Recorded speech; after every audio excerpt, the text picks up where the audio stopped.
Welcome back to another episode of these crazy people that just keep eating meat and can't stop talking about. Today, we're going to talk a little less about eating meat and a little bit more about what, Justin? How come people eat too much? Yeah, so what is that? I mean, that kind of harkens back to the idea of caloric balance, right? You take in too many calories, then you got too much body fat, and that's just eating too much, right? So let's unpack that real quick because this is a short ribs and we don't want to spend too much time on it, but we want to hit the highlights, right? So, what are some of the reasons you've seen that people eat too much? Thanksgiving. When I think of eating too much, I just immediately think of Thanksgiving because it's kind of customary to pig out on Thanksgiving, right? And so let's look at the Thanksgiving spread. You've got mashed potatoes, you got stuffing, so you've got grains on top of grains, carbohydrates on top of carbohydrates, Undoubtedly, there's some corn in there, so it's more grain, right? right? You got your cranberry, right? Your cranberry sauce. You got your desserts. You got some cake, maybe some cookies, something like cupcake, something like that. And then you also put, you've got your turkey, How about right? some That's dinner meat. rolls? Dinner rolls, Yeah, Hawaiian rolls, the sweet Hawaiian rolls, right, absolutely, right? right. And you got the turkey, but turkey's kind of a lean bird, right? Maybe if you're in Yeah. the dark meat, it's got maybe a little more nutrients. But if you're a breast person, you're trying to watch your fat and your calories and things like that, you're probably eating that poor, dry breast, you know? Yeah, And well, that's those birds that we typically eat for Thanksgiving dinner, this breed that they come up with, they're called large-breasted whites or something like that, and they're so poorly evolved that they barely survive till slaughter. Like the workers that work with them have to wear protective clothing so that the turkeys don't get sick from the people because their immune systems are that bad. And that's nothing like a natural wild turkey, right? I mean, if you ate a piece of wild turkey and you ate the stuff we eat for Thanksgiving traditionally, you would realize it seems like two different animals. and so nothing on the Thanksgiving table, the typical Thanksgiving table, is really satiating. It all either triggers, a gluten exorphins response, or it's dopaminergic, or you got some casomorphines, in all that food.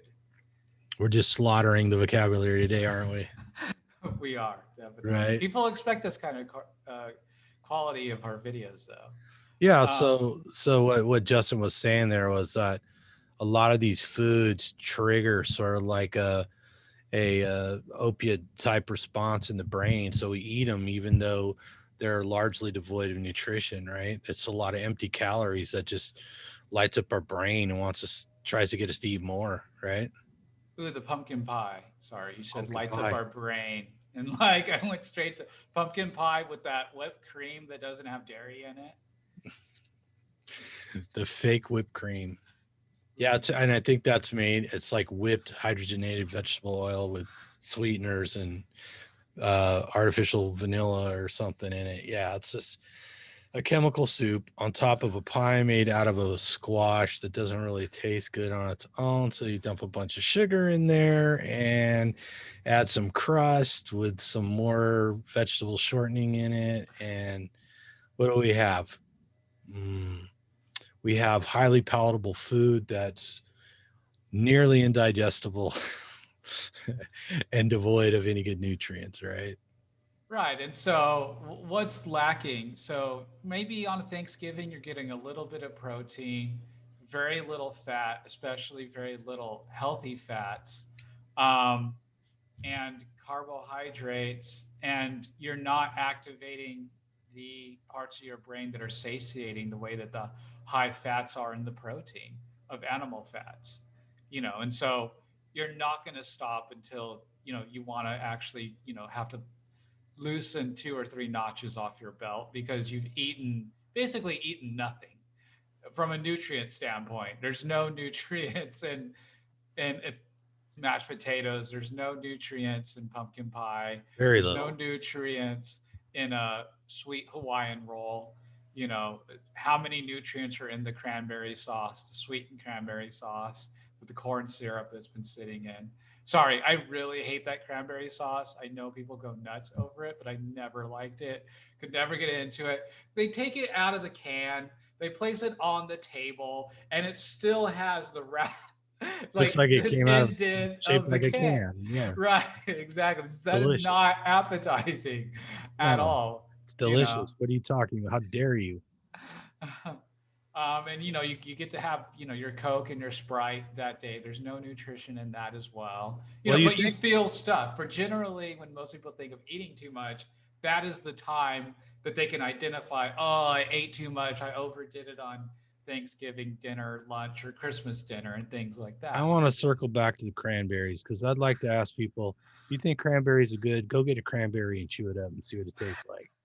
Because that's another food that people that just wasn't palatable until we had tons of sugar to put on it, you know?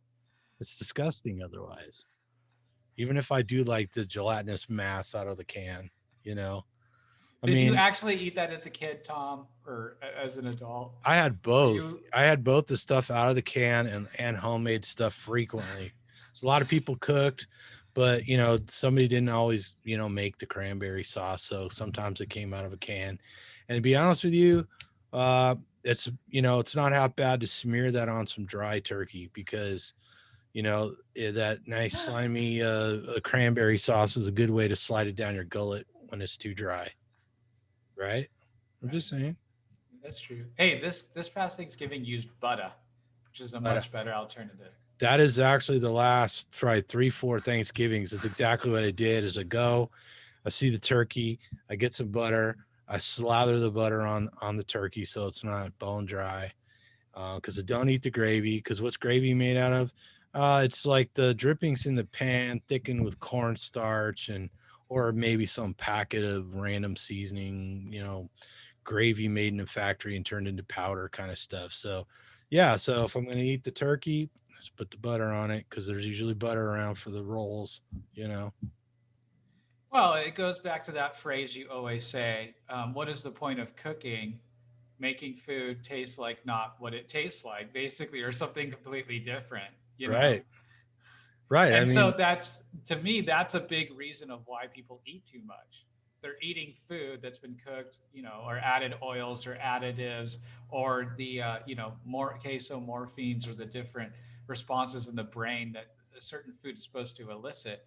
They're not eating it because they're getting enough, not getting enough calories, or they're oh man, it's so much nutrition that they're trying to get out of it. They're eating it for the complete opposite reasons, because it has no nutrition, and because it tastes like way Frankenstein food, way far removed from its original taste in nature or form or whatever. you could take everything on that table and just compare it to a steak, and you realize how deficient most of those foods are.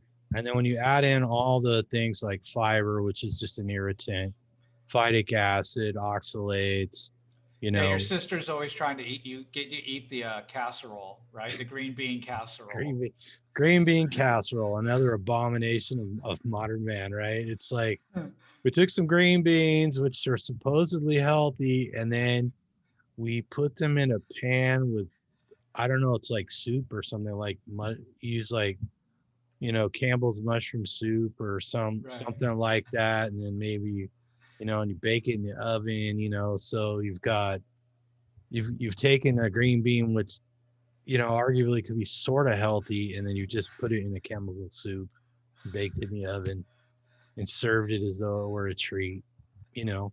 Which I gotta admit, That's sold as the healthy thing on the table, though, is the green right, bean casserole. right, and that soup is probably full of starch and flour and all that stuff, and I'm not. I'm gonna say I like mushrooms, but I don't think they're really that good for us. Again, it's a fungus that was out there in the world trying to survive. It's got all kinds of chemical weapons in it. It might have some good ones, but it's got some bad ones too, right? Are we keeping you awake? I'm going. Uh, well, I mean, one year my sister dropped the green bean casserole, and it was a tragedy for everyone but me. Mm, yeah, I gotta say, I'd blocked it out of my memory. That's how much I don't like it.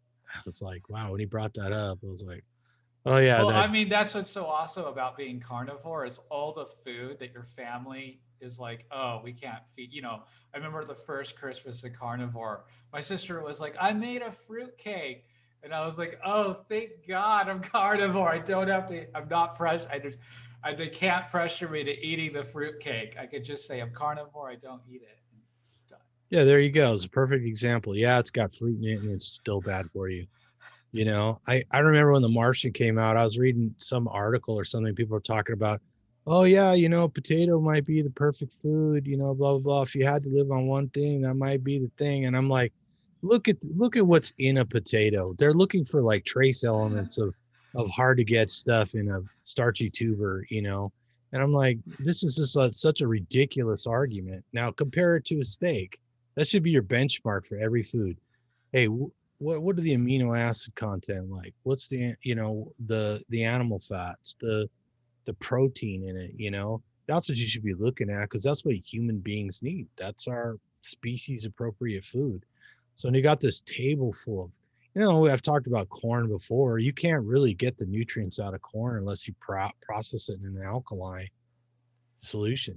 So it's not nutritious. They're empty calories. You eat them, and then your body's still like, hey, where's my nutrients? You put all this stuff in me, and I don't have my nutrients. So you keep eating more. You keep eating more of these highly palatable empty calories.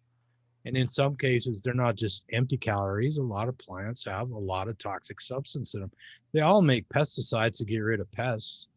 And there's studies that show like 90 some odd percent of the pesticides we are exposed to are natural pesticides made by the plants as defense mechanisms. And yet we shovel them in because you keep telling us how good they are for us. Oh, you got to eat your spinach, get your iron. Well, you can get your iron from the steak, you know? And And it's it's, bioavailable. You're actually getting your yeah, iron when you eat the iron, not when you yeah, eat the spinach yeah, absolutely. or So, the yeah, Caesar salad. a lot of these foods do trigger something in the brain so that we want to eat more. I mean, I get it. A nice fresh hot roll with some butter on it, very appetizing, right? We used to enjoy stuff. We've talked about toast, sourdough bread, all those things that are really good. You mentioned the Hawaiian rolls, they're real sweet. Is it King Hawaiian? Is that the Yeah, one? King Hawaiian rolls. They have high Yeah, fructose corn syrup in them. You should sure, not of be course they eating do. them. But Yeah, but man, I used to eat, 3, 4 of those at a Thanksgiving meal. sure, why not, man? They tasted great. Feeding for them the next day as well, you know. Yeah, it's a perfect example of how to trigger that Randall cycle, right? Because Right. you're taking in all these fats and carbs, right? Putting butter on that roll, you're eating some gravy, you Luckily, if you're putting butter, you're probably just putting margarine, imperial margarine there you on go. it. The cream corn made with, margarine and, dairy substitute or something insane like that. Yeah.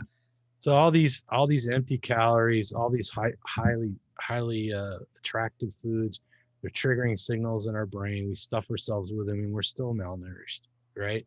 So you're just gonna pack on fat and be malnourished, right? Right. And at the end of the day, so why is it that people eat too much or they can't stop eating? Because you're not eating the species appropriate diet. You're, Okay, sure, you're you eating the wrong might be food. hungry. You might be hungry after one ribeye. Highly doubt you're hungry after two ribeyes, but maybe. But once you hit that third, maybe the fourth, if you're as big as Sean Baker. But other than that, I mean, most people tap out at a steak, steak and a half, a day, two steaks, something like that in a day, you know. Yeah. Unless you're Tom. I think you're doing what, three and a half steaks? But you're not doing ribeyes, so it's kind of a different No. Yeah. conversation. But I Not right mean, now. you know, if you're hungry, grab a ribeye. If you need to eat two, eat two. But you will feel more satiated than your all out best you've ever tried to eat at Thanksgiving dinner. If you've just ever tried to get your third and fourth plate in. Yeah, and if you're gonna serve turkey, try and get one of those good turkeys. Those turkeys that have been running around eating bugs and foraging. Those are much better, even if they're farm raised. They don't have to be these white-breasted, anemic, barely survive till slaughter Frankenstein birds. So you could get a better bird. You could gonna spend more on it. It's not going to be $1.99 a pound as a mega store loss leader, but it's a better eat, and then maybe just cook a prime rib with it, you know, Mhm. that'd be a nice meal, right? Some good turkey with some good prime rib. That'd And if be you want dessert, pour yourself, 2 ounces of heavy whipping cream, organic. Without if you the, didn't get enough fat, yeah, just yeah. slam some heavy whipping cream. Why not? Hey, and you could whip up that heavy cream if you wanted to, and that could be your dessert. Yeah, you could do an egg drop, a little bit of egg in there. Yeah. Sure. Yeah. But yeah, a lot of those highly palatable foods leave us nutrient deficient, so we just crave more. They've been, like you said, when you start cooking these foods, you're really just making them taste like something else. In a lot of cases, you're making them taste like something that didn't exist. So, you know, you find that you develop a taste for those Never things, seen a cupcake bush. Never right? seen an apple fritter bush. Never seen a pumpkin pie out in nature. There's no donut trees, right? Yeah. So, anyways, that's some of the reasons why people eat too much. Their body wants the nourishment, but they're getting a bunch of empty calories. And then we've got all those things that trigger stuff in our brain, like the case of morphine from cheeses, or any sort of dopaminergic effect. When you eat that food, it sends a signal to the brain. In fact, a lot of the gut bacteria that actually break down the carbohydrates, when they start burning through all that food, they send a signal to the brain, hey, go get more. We're on just about done digesting all this. So that's another reason why people eat too much. So, but it basically comes down to eating the wrong foods. The right foods tend to be very self-regulating. So you feel satisfied, you feel healthy, and your body's well nourished. Your brain is firing on all the right cylinders because it's got the fuels it needs, and it's not clogged up with a bunch of plant-based foods and chemicals and all that other crap. So, anyways, we hope that answers that question for people. Why do people eat too much? And it's basically because they're eating the wrong thing. Yeah, So, when it comes down to it. all right. Well, thank you for watching. We really appreciate our audience. We all try to respond to people's comments, and we hope you pass the links on to these videos so other people can enjoy them or learn from them, be entertained by them, and to help get the word out. And your subscriptions mean a lot, so please subscribe to the channel and leave us your comments. And until next time, eat some meat, feel better, and whatever you do, Don't don't fall fall down down the the carb carb hole.